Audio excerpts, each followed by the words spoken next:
Amados irmãos, tudo bem com vocês? Estamos mais uma vez aqui no nosso Momento EBD e hoje estamos com a presença ilustre do nosso doutor presbítero Gerson. Seja bem-vindo, presbítero Gerson, que Deus o abençoe. E termos você aqui nesse programa é uma bênção para nós. E eu acredito que os alunos, os professores da nossa Escola Bíblica Dominical e da nossa igreja vai ser edificado através dessa entrevista que você vai nos proporcionar grandes ensinamentos. Será um prazer enorme estar com o Momento EBD e numa igreja que eu fui batizado e fui professor durante muitos anos da EBD. Eu já me considero um tanto quanto aposentado, né? Embora na obra a gente nunca se aposenta, mas obviamente chega um momento que eu estou mais dedicado a escrever, não somente sobre Bíblia, né? E aí eu gostaria depois de comentar um pouco sobre esse último livro, mas o ensino é alguma coisa muito relevante na escola dominical. Presbítero Gerson, qual seria, assim como eu posso dizer, um ensinamento norte que o professor tem que ter para passar para os seus alunos na Escola Bíblica Dominical?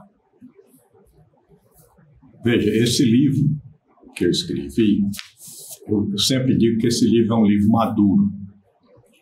Por que maduro? Eu comecei esse livro com pequenas anotações, manuscritos. Eu estudava, me preparava para fazer as lições no domingo, durante a semana, meditava, orava. E depois, com a tecnologia, foi aparecendo o mimeógrafo, então, a Xerox. Então, eu fui produzindo as lições em material muito rudimentar, até que um dia o superintendente, que era o Ednilton Gomes de Soares, ele disse: por que é que você não transforma esse material de sala de aula em um livro? Eu fiquei com aquela sugestão na cabeça e aí fui escrevendo melhor as lições. Em vez de um esboço somente, eu comecei a fazer redação mesmo das lições. Mas aí aconteceu um fato muito interessante. A minha classe, ela recebia muitos conversos, muitos neófitos, pessoas da classe de catecúmenos que ainda não tinham o manuseio da Bíblia. E eu posso pedir emprestado a sua Bíblia? Só um minuto. Não. A Bíblia, como ela está encadernada, ela, tradicionalmente, ela tem a história sagrada da primeira capa até a segunda, que vai da criação até o Apocalipse, né, os últimos dias. Só que a história sagrada, nessas páginas, elas vão e voltam no tempo. Então, para uma pessoa que não está afeita à leitura da Bíblia, ela tem dificuldade de entender essa cronologia. Então, eu comecei a receber esses alunos e eles me perguntavam: como é que eu devo estudar? Como é que eu devo entender melhor o que está aqui? E eu vi essa preocupação muito grande do aluno novo na minha classe. E aí eu disse: meu Deus, como é que eu posso ajudá-los?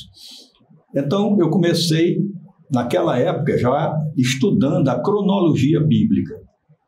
Como eram esses livros contando a história ao longo do tempo? Aí eu comecei a estudar dois autores americanos, Classen e Reed, que estudaram muitos anos a cronologia bíblica. Aí eu me apoiei neles e comecei a organizar as lições de forma cronológica. Então, por exemplo, para quem quiser entender bem a Bíblia, só um exemplo muito simples.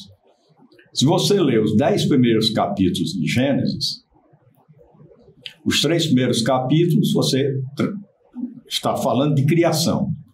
Aí começa o pecado, a partir do capítulo 3.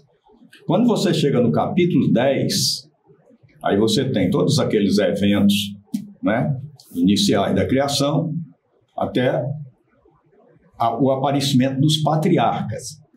No capítulo 10, Se você quiser fazer uma leitura rigorosamente cronológica, você teria que parar no capítulo 10 de Gênesis e pular para o livro de Jó.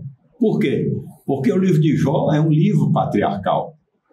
Quando você começa a ler o livro de Jó, você diz que o Jó oficiava para a família dele, ele orava com a família, ele abençoava a família, que isso é uma experiência absolutamente lá da época de Abraão. Então, e assim eu fui tentando organizar a cronologia bíblica para ajudar os alunos.